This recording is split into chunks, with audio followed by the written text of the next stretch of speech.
안녕하세요. 이장훈 노무사입니다. 반갑습니다. 자, 오늘은 우리가 이제 GS 2기 첫 수업을 진행하는데요. 얼마 만에 이렇게 마스크 벗은 얼굴을 보는지 저도 참 감사합니다. 저도 이제 여러분들 그 마스크 벗듯이 저도 이제 GS 2기부터는 마스크를 벗고 강의를 좀 진행하도록 하겠습니다. 본 수업에 앞서 가지고 여러분들 간단하게 OT를 좀 말씀드리면요. 일단 올해 1차 시험 그 제도가 바뀐 거 아시죠? 내년도부터. 그래서 올해는 올해가 이제 마지막으로 25점 문제로 나오는 마지막 해고요. 내년부터는 40문제로 늘어납니다. 이 얘기를 왜 하냐면요. 지금까지는 우리가 2차를 하다가 잠깐 외유하는 입장으로 짧게는 일주일, 좀 많게는 한 달 좀 남짓 이렇게 넘어와서 1차 하고 다시 2차로 가고 이런 식으로 우리가 공익노무사 시험 공부를 했는데요. 내년부터는 그게 안 됩니다. 그게 안 돼요. 자, 왜 그러냐면은 우리가 2차 커리에서 노동법이 겹치기 때문에 노동법에서 우리가 80을 맞고 그러면 우리가 40점을 플러스를 받죠. 그리고 좀 어렵고 힘든 과목에서 이제 우리가 로스 치는 과목이 있죠. 명과 작전으로 우리가 한 40점 이상을 이렇게 쳐주고 그리고 한 과목을 이제 평타 쳐서 한 60점 이렇게 전략적으로 넘어갔는데 그게 가능한 건요. 여러분들 명과는 우리가 25문제 중에 10개만 맞으면 되죠. 25개 10개. 근데 40문제에서 명과를 하려면요. 16개를 맞아야 됩니다. 16개 맞기 쉽지가 않아요. 전과목을 공부를 하셔야 되고 그리고 노동법 같은 경우에도 우리가 노원 같은 경우에 특별법에서 10개가 나오잖아요. 근데 이게 만일에 40문제가 늘어가면 특별법에서 이제 한두 문제가 나오게 되겠죠. 그렇죠? 그러면 특별법에서 아무리 못해도 15개에서 20개가 나오는데 이거 찍어서 못합니다. 그래서 노동법도 지금은 우리가 조금만 노력을 하면 80점 가까이 나오는데 이제 내년도부터는 80 맞으려면 많은 시간을 투자해야 돼요. 그러니까 1차에 들어가는 품이 제가 볼 때는 지금보다 3배 이상의 시간이 들어간다고 생각하시면 돼요. 그래서 내년도부터는 우리가 2차랑 1차가 병행하기가 굉장히 어려워졌다. 그래서 여러분들이 올해 2차 보시다가 1차 원서를 혹시 몰라가지고 보험용으로 내신 분들이 있다라면 그분들은 이제 여러분들이 2차 공부하시면서 상황에 따라가지고 시험을 볼 수도 있고요. 만일에 그렇지 않은 분들이 있다. 그러면 올해 2차 필합을 하셔야 됩니다. 내년 되시면요. 1차부터 새로 해야 하기 때문에 너무 어렵고요. 그리고 또 이제 올해 1차를 보신 분들은 올해 1차 시험 난이도는 굉장히 어려워질 거라는 게 그 대세예요. 그래서 2차 컬이 따라가시면서 1차는 최소한으로 선방치고 넘어가야겠다. 그렇게 이제 물타기 하다가 잘못하면은 삐끗해 버리면은 이제 아무도 책임을 못 집니다. 그래서 올해 1차는 이제 25문제로 나오는 마지막 해이기 때문에 난이도 조절이 들어갈 수 있을 거라 보이고요. 그래서 여러분들이 공부 계획을 쉴 수 없도록 하시기 바랍니다. 자, 그리고 이 부분도 제가 여러 OT 때 말씀드린 부분인데 2차에서 표준 점수제라는 게 있잖아요. 근데 저는 이제 표준 점수제가 언제부터 정확히 어떻게 됐나 몰랐거든요. 이 표준 점수제가 예전에 이제 노동경제학에서 거의 최하점이 60점대가 나온 적이 있어요.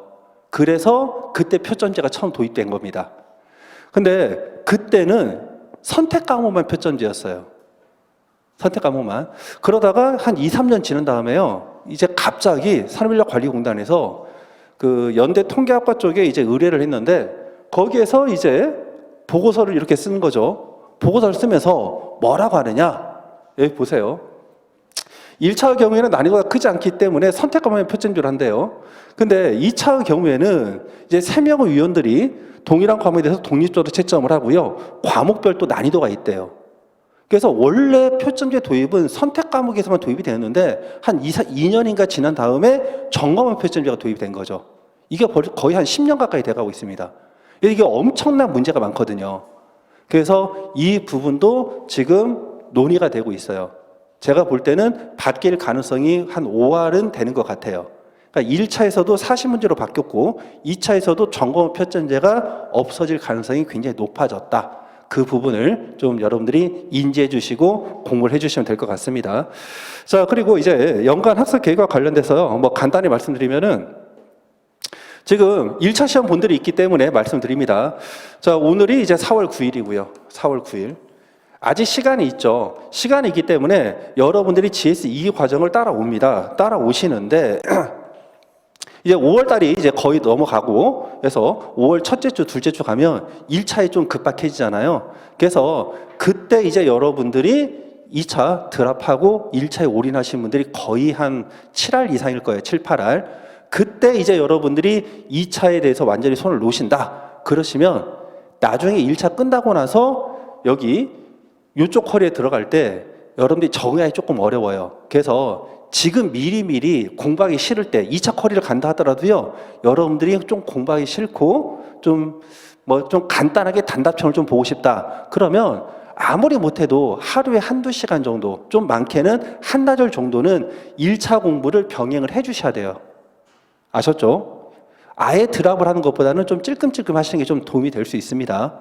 자, 그리고 이제 여러분들이 1차 같은 경우에 나는 그래도 어느 정도 내공이 돼서 좀 커버가 된다. 그러시면 그 분들은 그냥 2차 올인하다가 나중에 여러분들이 1차 보기 한 일주일 전에 1차만 하신다거나 그런 것들은 문제가 없죠.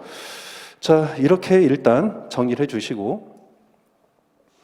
자, 그리고 요 부분은, 요것도 이제 제가 여러 번 말씀드린 부분인데, 전략적으로 여러분들이 시험 계획을 세우시는데요. 언제까지 몇 회독하고 언제까지 몇 회독하고, 예, 그거 보통 계획만 세우고 지키는 분들 거의 없습니다.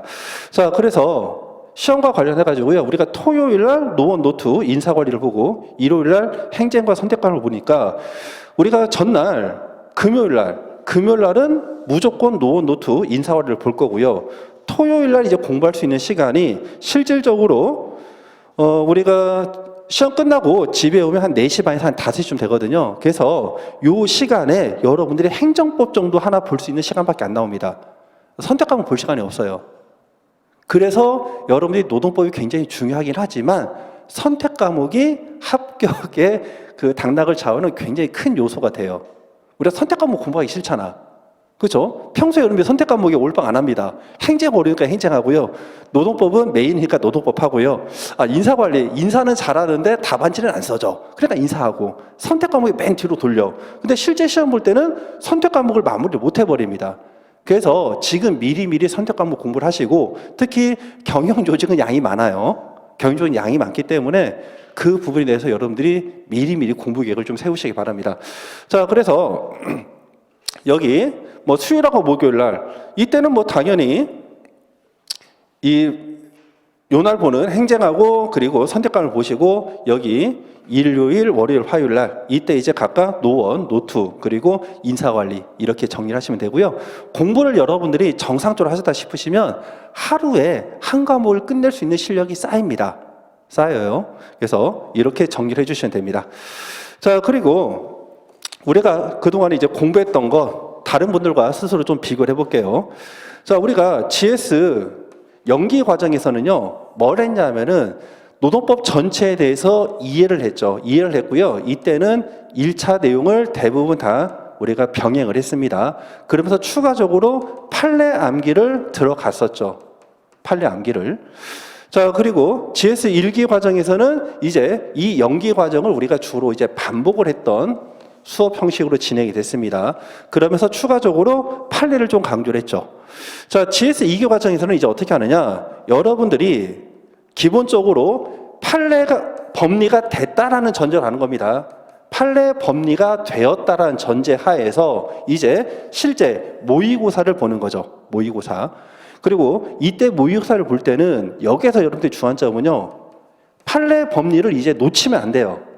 1기 때는 놓쳐도 됐어요. 우리가 보완을 하면 되니까. 근데 2기 과정에서 이제 놓치면 안 돼요. 판례 법리는 다 깔고 가는 겁니다. 자, 오늘 1회차 때 판례 법리가 안 되신 분들은요, 여러분들이 정말로 좀 더 에너지를 좀 쏟아야 돼요. 판례 암기는 무조건 돼야 돼요. 합격을 하시려면. 그리고 여기서 덧붙여서 이제 뭐가 된다? 사안 검토까지 여러분들이 정리가 되셔야 됩니다. 이해가 됐죠?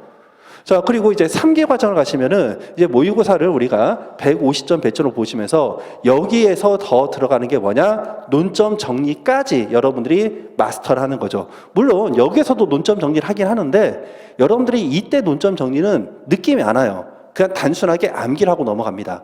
근데 그렇게 하는 게 아니라 우리가 논점 정리하고 사항 검토는 기계적으로 가는 거랬죠. 룰을 습득을 하시는 거예요. 그래서 그 습득하는 거를 GS 2기 과정에서는 사항 검토 쪽에 주안점을 두시고, 그리고 GS 3기에서는 논점 정리 쪽에 주안점을 두셔라. 그렇게 공부를 하시면 돼요. 자, 그리고 이제 보통 이제 GS 2기에서 요즘 트렌드는 일반 이론은 다 안 하고요. 그냥 사례집 한 권 가지고 정리를 합니다. 근데 그 사례집 한 권을 가지고 정리한다는 거는 기본적으로 노동법의 모든 내용이 끝났다는 전제인 거죠. 근데 GS 2기 과정에서 그렇게 끝날 수 있는 분들이 거의 없습니다. 그래서 제 수업은 일단 기본적으로 기본 이론, 그래서 요의 책에 있는 내용들을 다 정리를 하고요. 자, 그리고 판례도 정리를 하고요. 그리고 판례 중에서 이제 사례 문제로 변형되는 부분들이 있죠. 그래서 사례 문제로 진행을 합니다. 그래서 얘와 얘가 이제 겹친다. 겹치는 부분은 통과하고 넘어가요. 그래서 당권하는 여러분들이 자신들의 그 취향에 맞는 책으로 정리를 해주면 되고, 자, 그리고 제가 이제 그 사례를 푸는 노동법을 원래는 GS 3기 때 출간하려다가 그 이제 바꿔가지고 GS 2기 때부터 해야겠다. 이렇게 해서 작년에는 우리가 그 가제본 책으로 있었죠. 가제본 책으로 있었던 내용을 제가 출간을 하려고 했었는데 일정이 조금 딜레이가 좀 됐습니다. 그래서 한 2, 3주 정도는 일단 좀 프린트물로 나가고, 그리고 수업을 하다가 책이 좀 출간이 될 것 같아요. 자, 그리고 또 하나 이제 여러분들 말씀드릴 부분이 지금 이제 강의는 이제 제가 이제 슬슬 PPT 강의안으로 제가 좀 다 바꾸고 있죠. 그래서 여러분들의 이제 그 PPT 내용에 대해서 좀 괜찮다 이런 반응이 있어가지고 제가 GS 3기 때는 PPT 자료 중에서 2차 관련된 주제들은 제가 프린트물 해가지고 여러분들이 다 나눠 드릴 겁니다. 제가 GS 2기 과정까지는 좀 일이 많아가지고 그 작업까지 못하고 3기 때는 여러분들 서브노트 형식으로 볼 수 있으라고 제가 PPT를 프린트물로 준다거나 아니면 가제본 형식으로 해서 제공을 해드리도록 하겠습니다. 자, 그리고 이제 답안 작성법인데요. 이 부분은 이제 여러분들이 거의 다 아실 겁니다. 아시겠지만 이제 온첨으로 수업 들으시는 분들도 있고, 그래서 다시 한번 좀 정리를 좀 해드릴게요. 자, 우리가 아직까지도요 목차를 그 통일성 있게 못 쓰시는 분들이 있어요. 자, 목차는 우리가 기본적으로 대목차, 중목차, 소목차가 있고요. 그리고 조금 더 들어간다면 반목차까지 됩니다. 자, 그리고 목차 안에는요 절대 원목차는 쓰지 마시고 이 원목차는 본문 내용에 쓰는 거예요. 본문 내용에서 근거 제시를 할 때 쓰는 겁니다. 근거 제시. 가독성을 위해서. 자, 우리가 목차 안에 원목차는 절대 쓰지 마세요. 자, 그리고 목차 내용 여전히 통일이 안 되고 있죠. 자, 우리 뭐 논점 정리랑 안 쓰고 뭐 이걸 뭐라고 하냐? 뭐 설문은 뭐 설문 설문의 제시 이렇게 쓰시는 분들 있고요. 여기서도 뭐 설문 쓰는데 이 설문 이거는 과거에 거의 한 15년 전에 사시에서 쓰던 표현입니다. 사시. 자, 그래서 지금은 여러분들 뭐 설문 이런 거 쓰지 마시고요. 이건 행정법에서 보통 이렇게 쓰는데 이렇게 쓰지 마시고 노동법에서는 이게 그 김소영 교수님이 한 10년 넘었죠. 김소영 교수님 사례집에서 아일락 원칙이라고 좀 있어 보이게 말을 썼어요. 그래서 아일락 원칙에서 아이락 원칙. 그래서 이게 이슈, 논점 정리, 그리고 룰, 법리, 그리고 애플리케이션, 사안 적용, 그리고 컨클루션, 결론 이렇게 했는데 이게 어느 순간 이게 트렌드가 돼버렸습니다. 그래서 목차 순서는 항상 첫 번째는 논점 정리, 두 번째는 법리인데 법리 내용이 다 바뀌겠죠. 케이스별로. 그리고 세 번째는 사안 검토 또는 사안 적용 이렇게 쓰시면 되고요. 네 번째는 결론 이렇게 쓰시면 돼요. 자, 그리고 미리 말씀을 좀 드리는데 자, 우리가 문제를 낼 때 그러니까 25점짜리 이렇게 쓰면 되고요. 이제 50점 문제를 쓸 때 자, 우리가 통문제 스타일이 있고요. 통문제 스타일은 잘 안 나옵니다. 그리고 분설형 문제가 있습니다. 자, 통문제 스타일은요, 우리가 50점짜리 문제를 주고 거기에서 25점, 25점 나누지 않고 그냥 가는 거죠. 자, 그때는 어떻게? 여기서 논점 정리 쓰시고 두 번째에서 분설형 문제를 추출하는 거죠. 그래서 이때는 분설형 문제를 추출하고요. 분설형 문제 추출을 하는 게 논점 정리고, 그리고 여기서 이제 분설형 주제 1 이렇게 하시고 여기에서 문제점 그리고 관련된 법리 그리고 여기에서 이제 소결이라고 보통 하는데 뭐 사안의 검토 이렇게 쓰셔도 되고 과거에는 이제 이걸 소결이라는 표현을 좀 많이 썼어요. 여전히 행정법에서는 소결이라 쓸 수도 있습니다. 자 그리고 여기서 다시 요 분설령 문제, 분설령 주제 하고 같이 쓰고 그리고 이제 마지막에 결론 해서 각 주제별 결론을 취합하는 거죠. 취합하는 거고요. 자, 보통 통문제는요, 우리가 주제가 보통 3개 정도 나옵니다. 보통 3개. 통문제는. 근데 이걸 이제 2개 정도로 줄일 수가 있고요. 자, 그리고 이제 분설령 문제 같은 경우에는 분설령 문제는 지금 이거를 우리가 구체적으로 표현을 해준 거죠. 그래서 여기에서는 그냥 우리가 논점 정리 이렇게 쓰시고 그리고 두 번째에서 이제 법리 그리고 세 번째에서 사안 검토 그리고 네 번째에서 이제 결론입니다. 자, 차이점은 뭐냐면요. 우리가 분설령 문제를 쓰는데 이게 25점짜리잖아요. 그래서 여러분들이 목차를 1번 제1문의 1 이렇게 쓰고 여기다가 1번에 이제 뭐 논점 정리 이렇게 이런 식으로 쓰시는 분이 있어요. 그리고 여기다가 이제 제2문의 2 이런 식으로. 근데 이렇게 쓰면은 목차가 없어져 버립니다.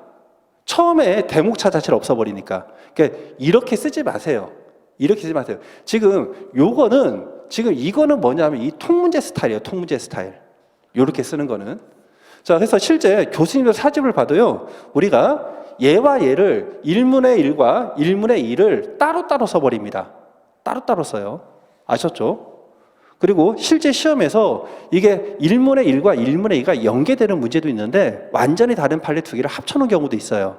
그래서 요렇게 써도 상관은 없지만 요거를 각각 분설의 문제 형식으로 써도 우리가 합격 여부하고는 전혀 무관하고요. 오히려 가독성이 좋아집니다. 가독성이. 자, 다만 1문의 1과 1문의 2는 하나의 큰 문제의 틀에 있기 때문에 그 1문의 1과 1문의 2의 그 여백 처리를 너무 넓게 하지 마시고 한 두세 줄 정도만 띄어 쓰시면 돼요. 자, 그리고 페이지 분량인데요. 자, 페이지 분량은 굉장히 중요합니다. 왜? 내가 어떤 주제 안다고 해가지고 거기에다가 6페이지 써버려요. 그럼 다른 거 못 씁니다. 그래서 일단 기본적으로 여러분들이 사안의 적용, 요거는 무조건 1페이지로 생각하시면 됩니다. 사안의 적용 1페이지. 이게 들어가 있죠. 자, 사안의 적용 1페이지고 요 순서대로 이걸 다 피고 할까요? 사안의 적용은 우리가 1페이지다. 그리고 법리를 일단 여기 보시면 이 논점 정리가 보통 5줄에서 7줄, 그리고 결론이 3줄에서 5줄입니다. 자, 그런데 이 페이지가요, 한 페이지에 몇 줄이냐? 22줄 들어갑니다. 22줄. 자, 그러다 보니까 얘와 얘를 합하면은 이게 이제 한 반 페이지 정도 되죠. 그래서 법리 해당 부분을 2.5페이지를 쓰시면 돼요. 법리 부분. 자, 그리고 이제 문단 구성을 할 때는 한 줄에 여러분들이 22자 내외로 글자가 들어가고 글자가 너무 작게 쓰시는 분들이 있는데 그러면 페이지가 안 나옵니다. 그래서 글자는 여러분들이 한 그 칸에 글자 크기 이렇게 보세요. 정사각형 기준으로 한 줄에 한 70% 정도 차지되는 글자 크기로 쓰시면 이게 22자 내외가 된다. 그래서 이거는 한 줄 기준 높이 70% 크기의 글로 쓰시면 됩니다. 그러면 한 22자 정도가 돼요. 이거 연습을 하셔야 돼요. 자, 그리고 우리가 한 줄떼기를 하는데요. 줄떼기는 여러분들이 그냥 막 띄지 마시고요. 없어 보여요. 없어 보이니까 목차 간격으로 띄는 게 아니라 단락 단격으로 씁니다. 그러니까 여러분들이 뭔가를 제시하는데 주제가 바뀌었다. 그러면 목차 구분에 연연하지 마시고 단락을 띄우시면 되는 거예요. 자, 그리고 한 페이지를 쓸 때는 우리가 보통 이제 한 5분으로 끊으셔야 됩니다. 5분. 그럼 우리가 4페이지를 쓰니까 20분이죠. 20분. 자, 우리가 보통 이제 4페이지를 쓰니까 20분이 걸려. 그럼 나머지 5분은 뭘 쓴다? 이 5분 동안에 한 2분 정도를 목차를 잡는 거죠. 목차. 자, 3분은요. 이 3분은 아끼는 겁니다. 왜? 뒤로 갈수록 필력이 떨어지거든요. 그러면 목차 잡는 시간을 2분인데 이 2분 동안에 여러분들이 목차를 쓰는데 이렇게 다 씁니다. 법리에서는 이제 근로자성, 그 다음에 뭐 판단 기준, 원칙, 예외, 부가적 기준, 그걸 왜 써요? 쓸 필요가 없습니다. 여러분들이 알 수만 있으면 되는 거죠. 그럼 어떻게? 논점 정리, 법리, 여기서 첫 번째 의의, 그 다음에 뭐 판단 기준, 원칙, 뭐 이런 식이 목차인 거죠. 요렇게 우리가 목차를 답안지에 쓸 필요는 없는 거죠. 이해가 됐죠? 그래서 목차 쓰는 시간을 그냥 간단하게만 치면 되는 거예요. 그리고 여기서 중요한 게 뭐다? 이 목차에서 내가 몇 페이지를 쓸 건지. 그래서 예를 들어서 근로자성 판단 기준이다. 판단 기준이면 이거는 거의 한 페이지 가까이 나온다. 이런 식의 분량을 여기다가 체크를 해주셔야 답안지 쓸 때 밀리지가 않습니다. 근데 아무리 강조해도요, 여러분들이 목차 잡으실 때 분량 체크를 안 하세요. 분량 체크가 반드시 필요합니다. 4페이지에 맞추는 게 중요해요. 자, 그리고 펜을 쓸 때는 여러분들이 아무리 못해도 0.7mm를 쓰시고요. 그리고 내가 괜찮다 싶으면 1mm까지 괜찮습니다. 1mm. 펜은 두꺼운 거 써야 돼. 그게 꽉 차 보이는 느낌이 들고요. 그리고 여러분들 이제 공부하시는데 뭐 비용 문제가 좀 있긴 한데 지금 GS 2기부터는요. 여러분들이 좀 비용 아끼지 마시고 가급적이면 우리가 수업용 펜을 쓰시기 바랍니다. 이게 습관이 무서워요. 필력 같은 것도. 그래서 요거는 볼펜이나 연필 같은 거 쓰지 마시고 실제 수업용 펜을 좀 써주시는 게 도움이 됩니다. 자, 그리고 글자는요. 우리가 정자로 빨리 쓴다. 좋죠. 근데 그러기 어렵습니다. 그러면 글자를 흘려 쓰는데 흘리는 방법이 어떻게 되느냐. 우리가 왼쪽으로 흘리는 방법이 있고요. 그리고 오른쪽으로 흘리는 방법이 있습니다. 속도는요. 왼쪽으로 흘리는 게 빨라요. 보통 일반적으로. 근데 왼쪽으로 흘리면요. 가독성이 떨어집니다. 그래서 흘릴 때는 되도록 오른쪽으로 손목을 우리가 그림 그리듯이 오른쪽으로 눕혀서 흘려 쓰시면 속도가 좀 빨라져요. 그 부분 여러분들이 기억을 해주시고. 자, 그리고 정정. 제가 정정을 제가 구체화시키진 않았더니 이제 뭐 나중에 3기 때도 밑줄 쭉쭉 긋고 시험장 가가지고 설제 습관적으로 그렇게 하신 분이 계세요. 그러시면 안 됩니다. 자, 그래서 정정을 하실 때는 여러분들 수정펜 같은 거 절대 사용 안 되고요. 우리가 5기를 썼다 그러면은 2줄 긋고 그리고 여기다가 이제 다시 내용을 쓰는 겁니다. 아셨죠? 그리고 뭐 화살 표시 이런 것들 하지 마시고. 그래서 뭐 2기 때는 이런 것들 제가 뭐 딱히 잡지는 않는데 되도록이면은 고치는 것들도 우리가 GS 2기부터 좀 습관을 좀 들여주셔라. 자, 그리고 문제를 풀 때는요, 반드시 여러분들이 처음에 뭐 제1문의 1, 여기서 오늘 같은 게 분설력 문제니까 제1문 근로자성. 자, 이런 식으로 문제를 좀 표기해 주시고 가시고요.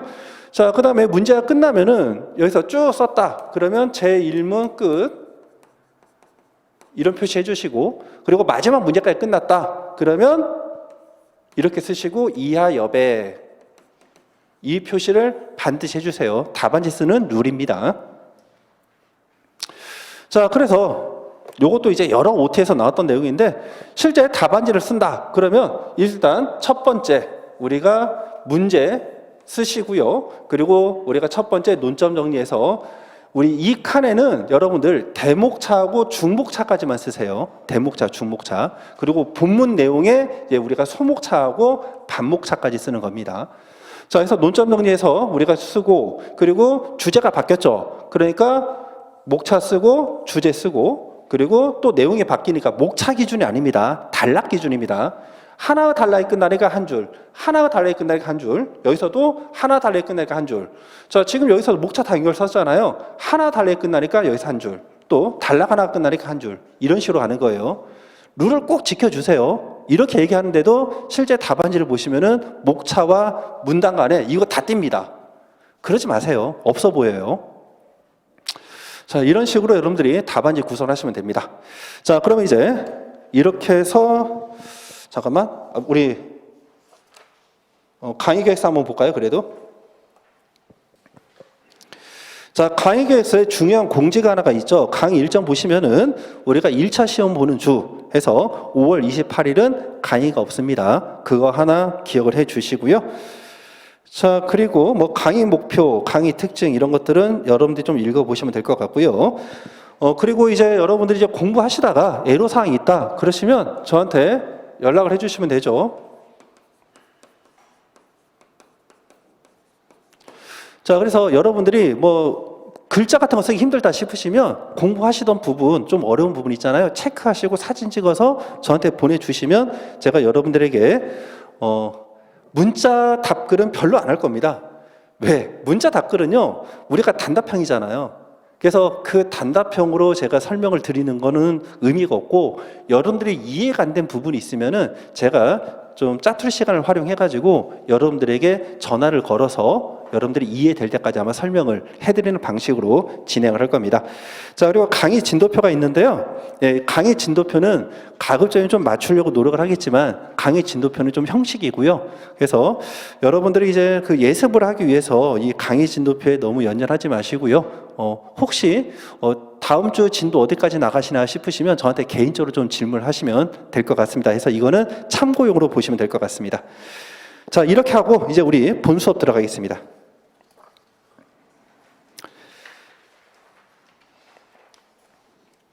오늘 그 1번 문제를 보시면은 위탁계약형 지점장의 근로작성입니다. 자, 근로작성과 관련돼서는요, 우리가 27회 기출이에요. 자, 27회 때 백화점 판매원의 근로작성에 관련돼서 우리가 논하는 문제가 출제가 되었고요. 올해는 이제 32회니까 5년 지났죠.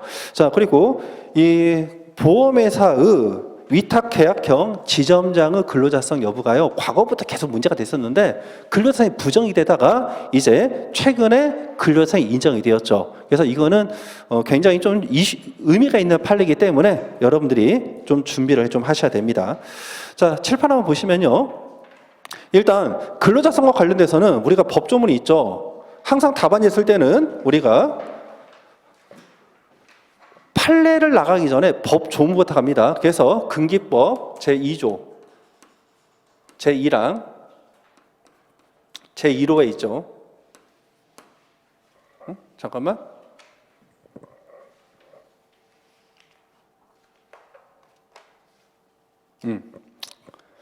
자, 그래서 여기 내용을 보시면은 직업 종류 관계없이 임금 목적으로 사업 또는 사업장에서 근로를 제공하는 사람, 이렇게 네 가지가 나오고 있는데요. 우리가 사례 문제가 아니라 단문형이 나오게 되면 이 각각의 요건에 대해서도 좀 자세하게 써야 되는데, 사례 문제가 나오면은 이 내용을 굳이 쓸 필요는 없습니다. 그래서 개념에서 좀 필요한 부분만 좀 체크를 하시면 되죠. 그래서 직업 종류와 관계없이 해서 문제되는 부분, 이 부분은 세 가지 정도만 기억하시면 됩니다. 자, 그래서 직종 불문한다. 직종 불문한다. 자, 고용 형태 불문한다. 그리고 경우에 따라서 공무원도 원칙적으로 근로자서 인정되지만 국가에 대해서 특별 권력 관계가 있기 때문에 국가공무원법이나 지방공무원법이 우선 적용된다. 그 정도 하나 기억을 하시면 되고요. 자, 그 다음에 임금 목적인데, 임금의 개념은 우리가 누가 준다? 사용자가 준다. 누구한테 준다? 근로자한테 준다. 왜 준다? 일을 했으니까 근로 대가로 준다. 자, 그리고 명칭 불문한다. 지급하는 일체의 금품을 의미한다. 한 이 정도 기억하시면 될 것 같고요. 자, 그리고 사업 또는 사업장 개념은 여러분들이 좀 암기를 하시랬죠. 자, 그래서 일단 사업의 개념인데요. 자, 사업은 사회생활을 지휘해서 하는 일로서 계속성이 있어야 되는 거죠. 작업 조직입니다. 자, 그리고 사업장은요, 우리가 장소적으로 분리 독립되어 있는 것을 의미하고요. 자, 다만 우리가 재무회계도 경우에 따라서는 일정한 재량이 인정될 여지가 있다. 그거 기억을 해주시고, 자, 그 다음에 근로제공인데, 자, 근로제공과 관련돼서는 우리가 정신노동, 육체노동 불문하고요. 접법 여부도 불문합니다. 자, 그래서 이때는 현실적으로 근로를 제공해야 되기 때문에 노조법상 근로자성과 다른 중요한 징표죠. 그래서 실업자나 구직자는 우리가 노조법상 근로자성이 인정될 수 있어도 근로법상 근로자성이 인정될 수 없다. 해서 이 정도만큼은요, 답안지에 쓰건 안 쓰건 머릿속에 들어가 있어야 됩니다.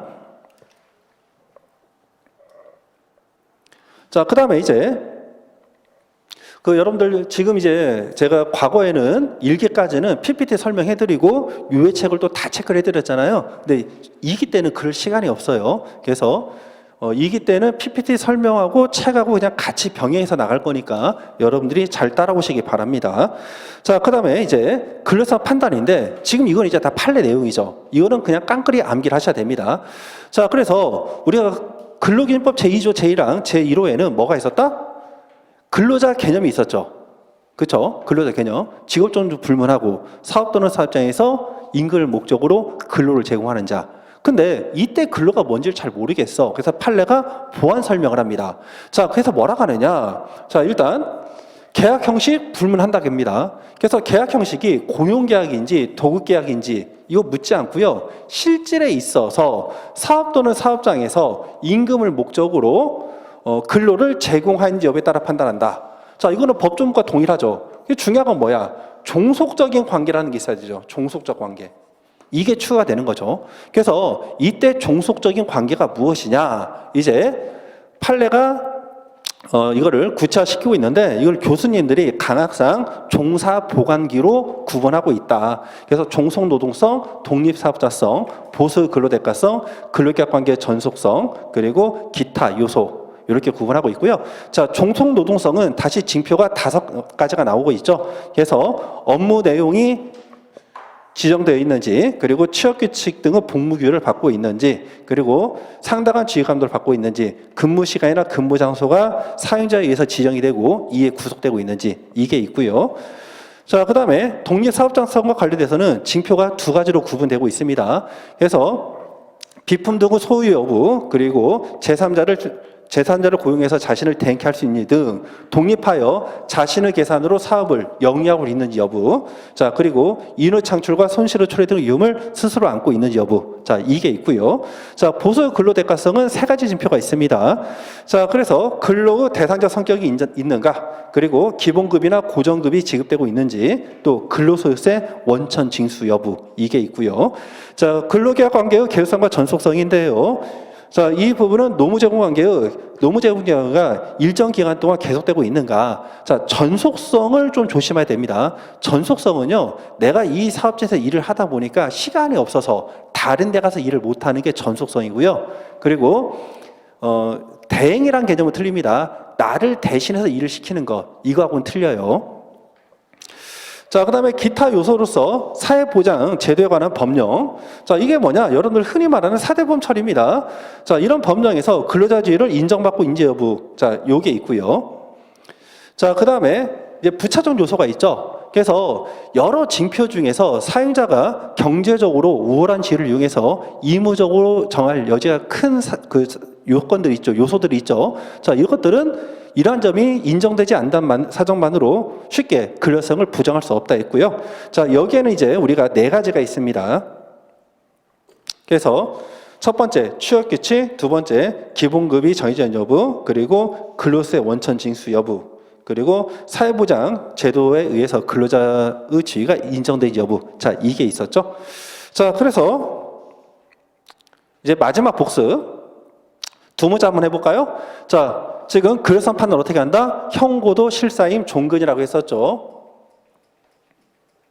형고도 실사임 종근. 그리고 종속관계 판단 기준은 종사보관기였습니다. 종사보관기.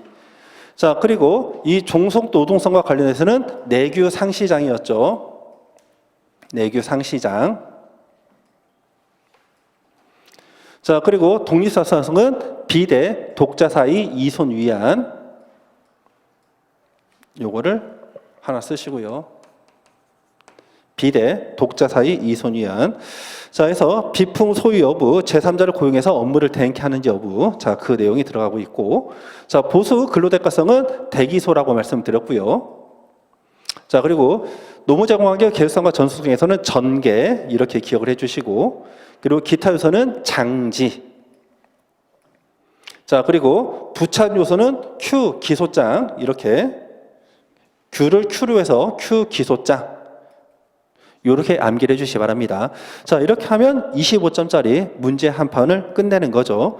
자, 그리고 우리가 여기서 이 판례 경향을 보실 때는 이 두 가지를 좀 보시면 돼요. 그래서 이 두 가지가 이제 뭐가 있느냐. 자, 첫 번째가 뭐냐. 여기 지휘감독인데 이 지휘감독이 과거에는 구체적 지휘감독이었습니다. 근데 지금은 상당한 지휘감독으로 판례가 변경이 되었고요. 자, 그리고 종전에는 판례가 이 각각의 징표들을 다 병렬적으로 봤어요. 대등병렬. 그래서 이 대등병렬이니까 일부 어떤 그 요소들이 인정되지 않는다는 점만으로 곧바로 근로성을 부정할 수 없고 우리가 종합적으로 고려해서 판단한다 이렇게 갔었는데 그거를 좀 더 구체화시켜서 지금은 사연자가 경제적으로 우울한 진로를 이용해서 임의로 정할 여지가 큰 부차 요소들을 열거하고 있습니다. 아셨죠? 자, 이렇게 하면 될 것 같아요.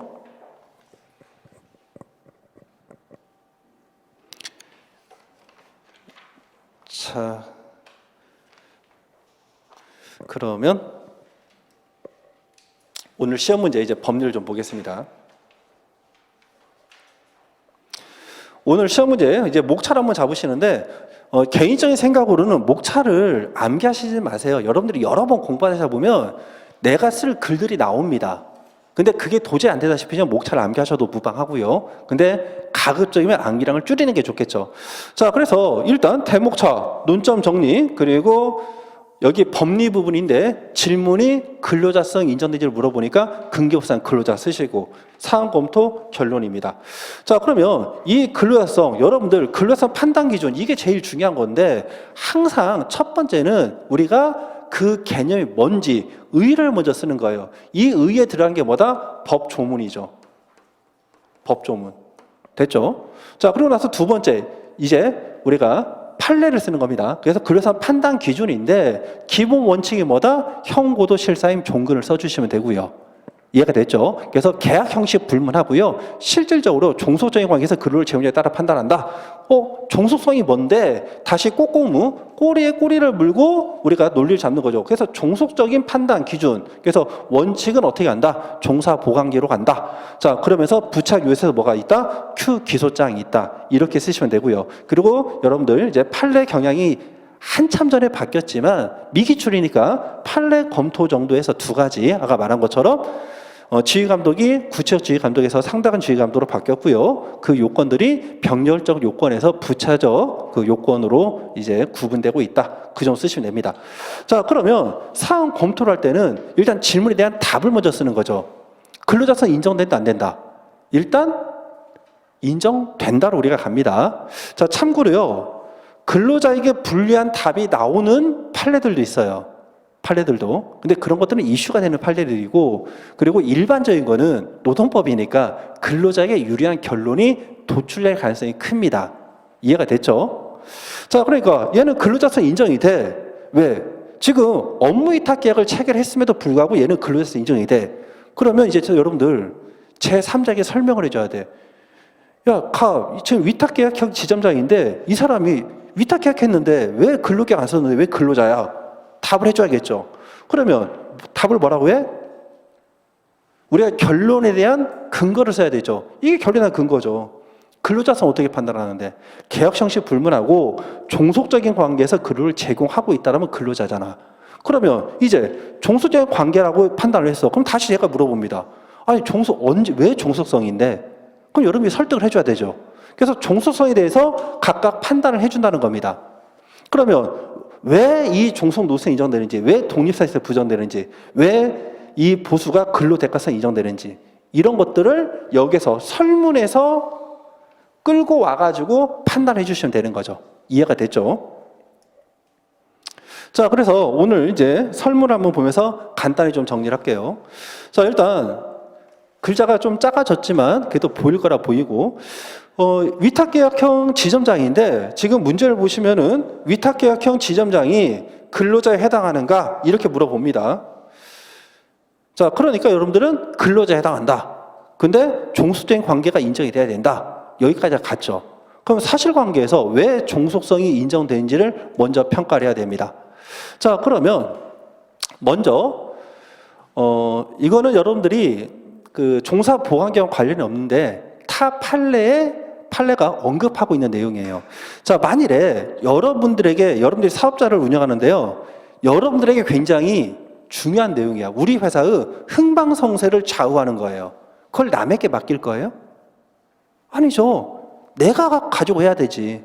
근데 여러분들이 직접 할 수는 없으니까 내가 지휘 감독을 하면서 누군가의 일을 시키겠죠. 우리 회사의 흥망성쇠인데. 그럼 여기는 보험회사잖아요. 얘는 보험회사. 보험회사에서 가장 중요한 게 뭐예요? 고객관리. 보험 모집하고 보험 해지하지 않도록 관리하는 거죠. 그게 이 회사의 가장 핵심적인 업무입니다. 자, 그런데 여기에 갑이 담당한 업무는 뭐예요? 그 지점의 운영관리를 총괄하면서 보험 설계사 도입을 하고요. 그러니까 보험 모집인들 뽑아야 되니까. 그래서 이 사람들 교육 관리하고요. 여기 있네. 보험 모집 지원 업무하고 보험 계약을 유지하도록 하는 업무래요. 이 업무를 수행했대요. 그러면 이 지점장 갑이 했던 업무는 이 회사의 가장 핵심적인 업무니까 회사 입장에서 지휘 감독을 할 수밖에 없는 거죠.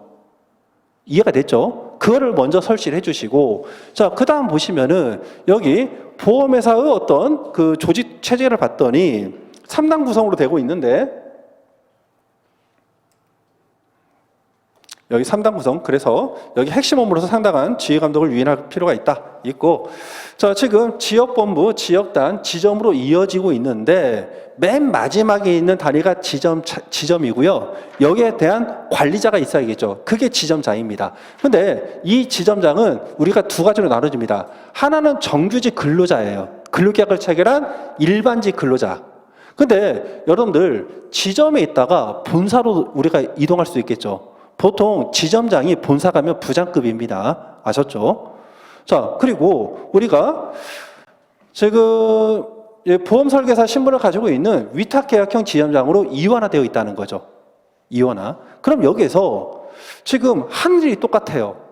하는 일이 만일에 지금 일반형 지점장과 위탁계약형 지점장, 얘네들은 업무가 틀려. 업무가 틀리면은 위탁계약형 지점장을 반드시 근기부상 근로자로 볼 수는 없겠죠. 근데 하는 일이 똑같으면 위탁계약형 지점장은 형식만 위탁계약을 한 것이고 실질적으로는 일반직 근로자로서 지점장과 동일하다고 평가할 수가 있겠죠. 근데 설문을 보시면 둘 간의 차이가 없어요. 둘 간은 차이가 없습니다.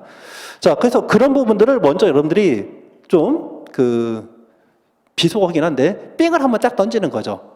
나는 이런 것까지 알고 있다. 그걸 던지시고, 자, 그리고 나서 이제 개별적으로 판단을 해보겠습니다. 자, 먼저 지휘 감독을 보는데요. 지휘 감독을 보시면은 여기, 자, A회사는 카카오톡 등을 통하여서 갑을 비롯한 지점장이니까 이때 지점장은 누구예요? 위탁계약형 지점장도 포함되고 있고요. 일반직 지점장도 포함이 되는 겁니다. 그럼 모든 지점장에게 실적을 이제 제시하는 거죠. 당신들 지점 목표 실적 얼마? 왜? 회사 매출이 나와야 되니까.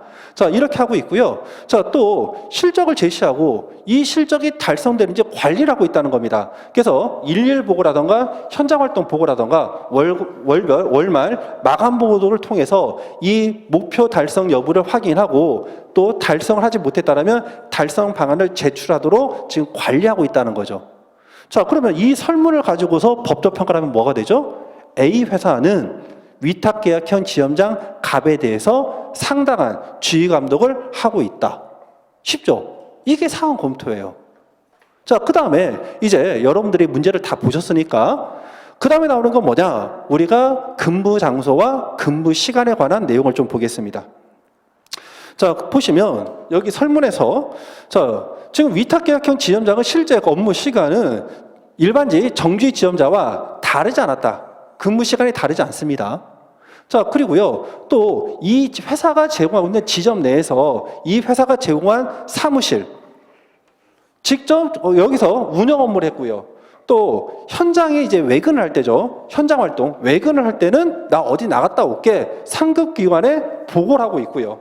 또 내가 오늘은 좀 쉴게 그 휴가 일정도 상급 단체에 보고를 하고 있는 거죠. 그럼 이런 거를 봤을 때 지금 보세요. 회사가 제공한 사무실에서 일을 했으니까 근무 장소 지정되어 있죠. 또 실제 근무 시간이 크게 일반직 정규 근로자 크게 다르지 않았고 외근하거나 휴가할 때 이 지역 단에 보고를 하고 있기 때문에 근무 시간도 지정되었다고 볼 수가 있겠죠. 자, 만일에 근무 시간이 지정이 안 됐어요. 그럼 어떻게 하면 되죠? 출퇴근 자유롭고요. 외근 나갈 때 보고 안 하고요. 내가 그 사무실에 나가지 않고 내가 쉴 때 보고 안 하는 거죠.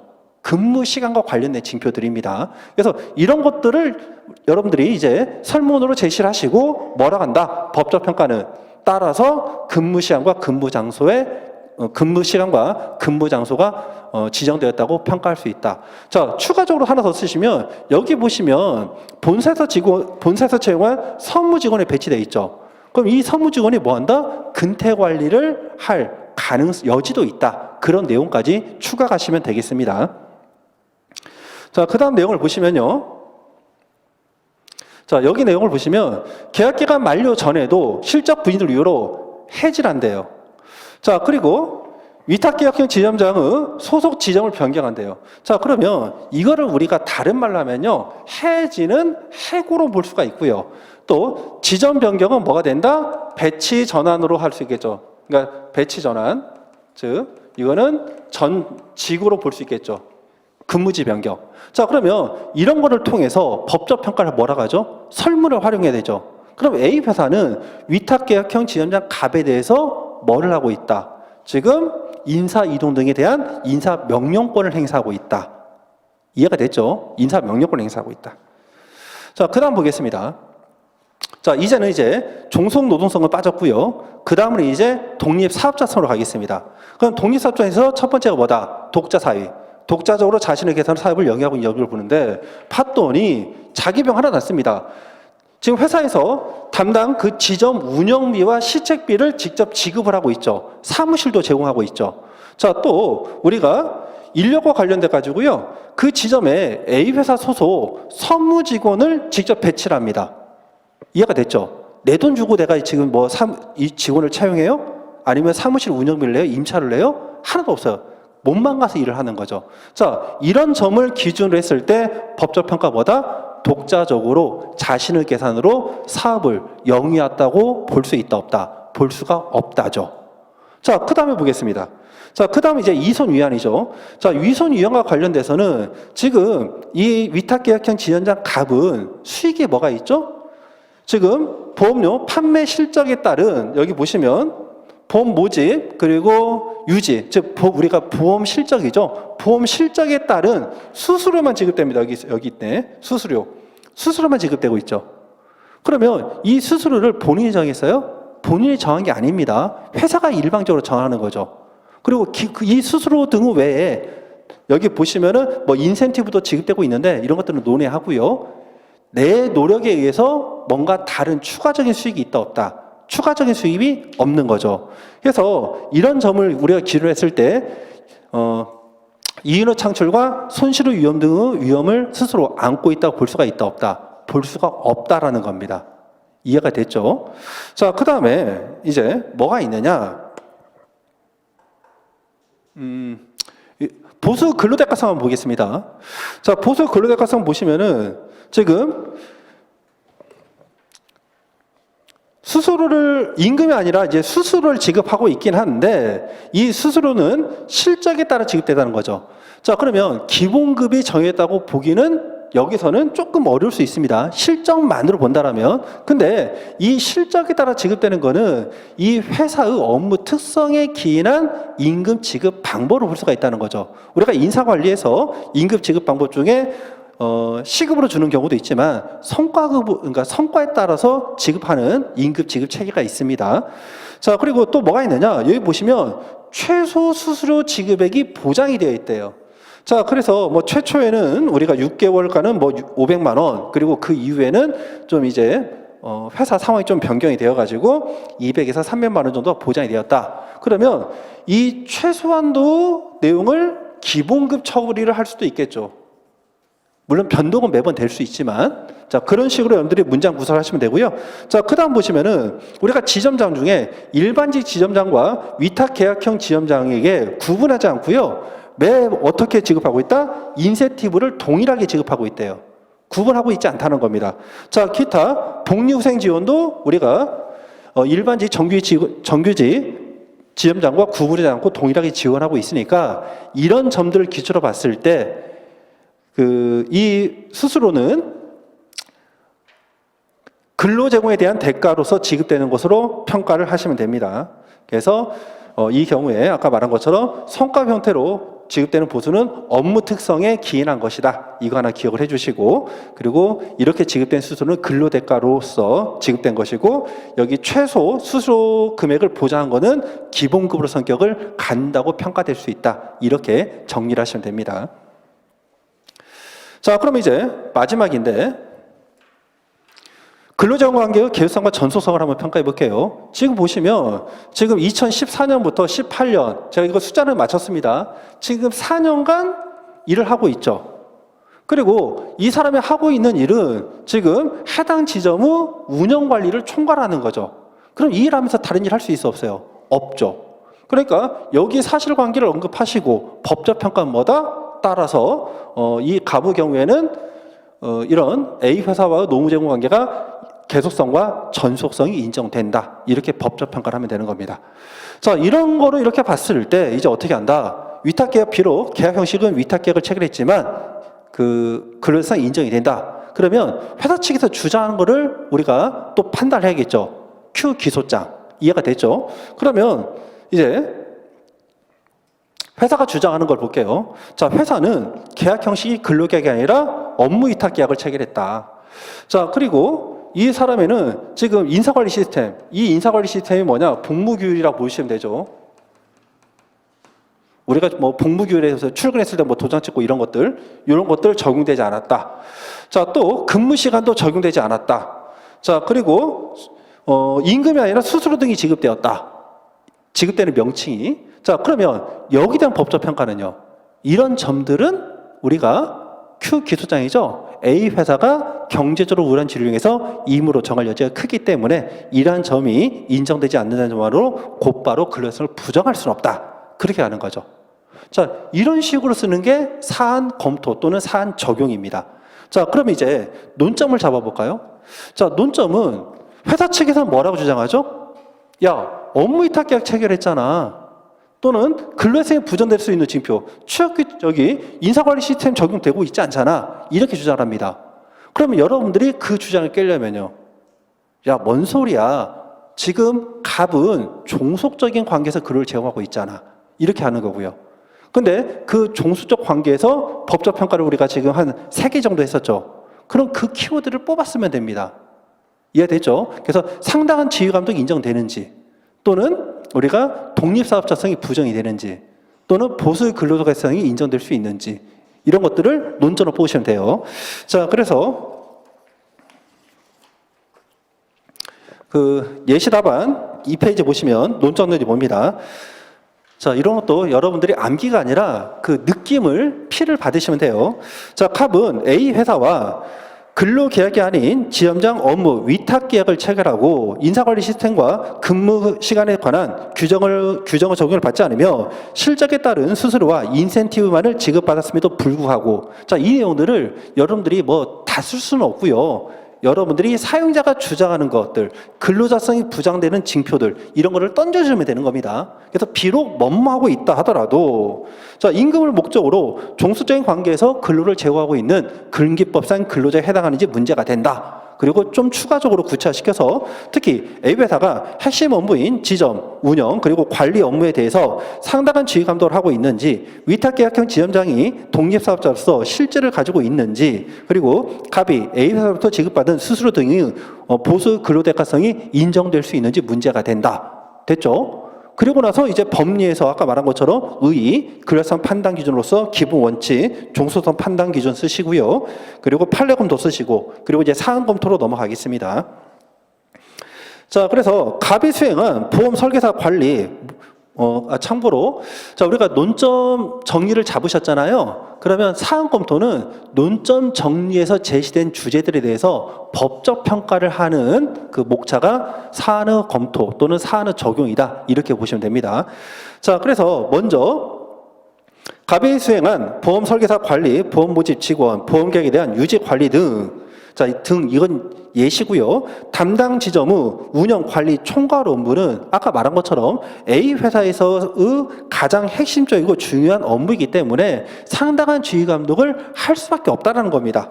자, 또 A 회사에서는 지역본부, 지역단, 지점으로 이어지는 영업 조직으로 운영되고 있는데 이 지역단장, 즉 지점위에가 지역단이니까 지역단의 관리자는 지역단장이겠죠. 지역단장이 정규 지점장과 위탁계약형 지점장에 대한 관리 감독을 다른 방식으로 했다고 볼 만한 자료가 보이지 않는다. 자, 그리고 나서 이제 구체적으로 이런 지역단장은 위탁계약형 지점장에 대해서도 우리가 채팅이라던가 메신저를 통하여서 구체적인 영업, 목표, 실적을 제시하였고, 그리고 목표 달성을 독려하는 차원을 넘어서 실적 달성을 구체적인 업무 내용에 관해서 지시 등을 하였다. 자, 하였는 바, 그 다음에 이제 법적 평가. A 회사는 갑의 업무 수행 과정에서 상당한 지휘 감독을 하였다고 평가가 된다.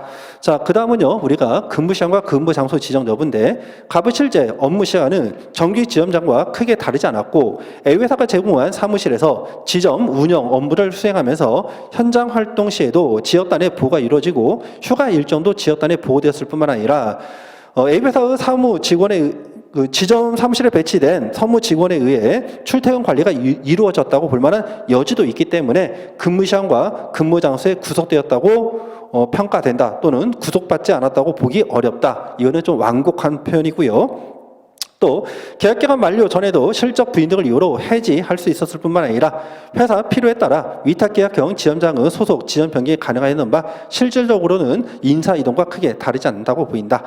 자, 그리고 독립사업자 선거 관련해서 지점 사무실과 비품, 지점 운영 비용은 모두 A 회사가 제공을 하였고, A 회사는 위탁계약형 지점장이 운영하고 있는 지점에 A 회사 소속 서무 직원을 배치하였는 바, 자, 비품, 원자재, 작업도구 등을 소유하거나 제3자를 고용하여 업무를 대행케 하는 등 독립하여 자신의 계산으로 사업을 영위했다고 볼 수도 없다.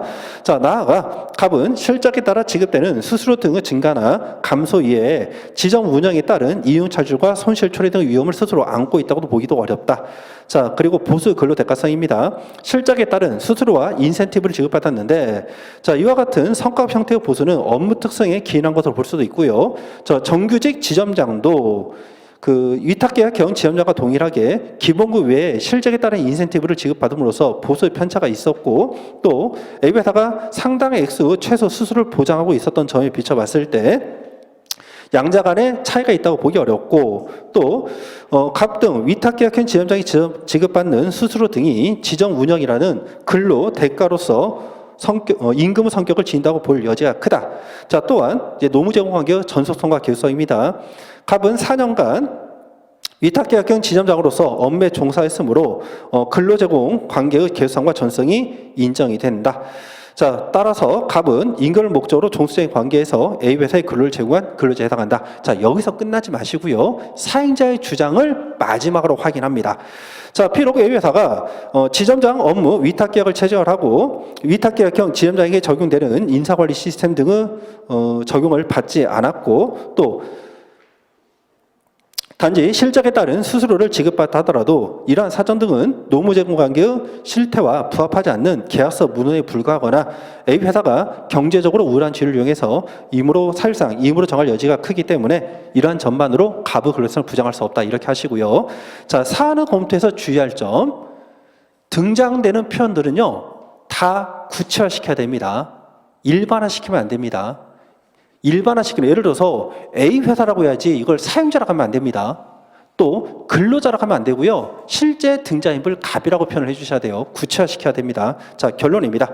위탁계약형 지점장 갑은 A 회사와 지점장 업무 위탁계약을 체결하였지만 그 실질은 임금을 목적으로 A 회사와 종속적 관계에서 근로를 제공하고 있으므로 근기부산 근로자에 해당한다. 자, 결론 쓰는 방식, 질문에 대한 답을 먼저 쓰시고요. 근로자다, 왜 근로자가 인정된지를 쓰는데, 그거는 판례 법리를 적용하시면 됩니다. 그래서 종속적인 관계에서 근로를 제공하고 있기 때문에 근로자에 해당한다. 이해가 되셨죠? 자, 그래서 우리 이제 두 번째 시간이죠. 1교시는 모의고사를 봤고요. 자, 그래서 10분 쉬시고 세 번째 시간에는 이문부터 나가도록 하겠습니다.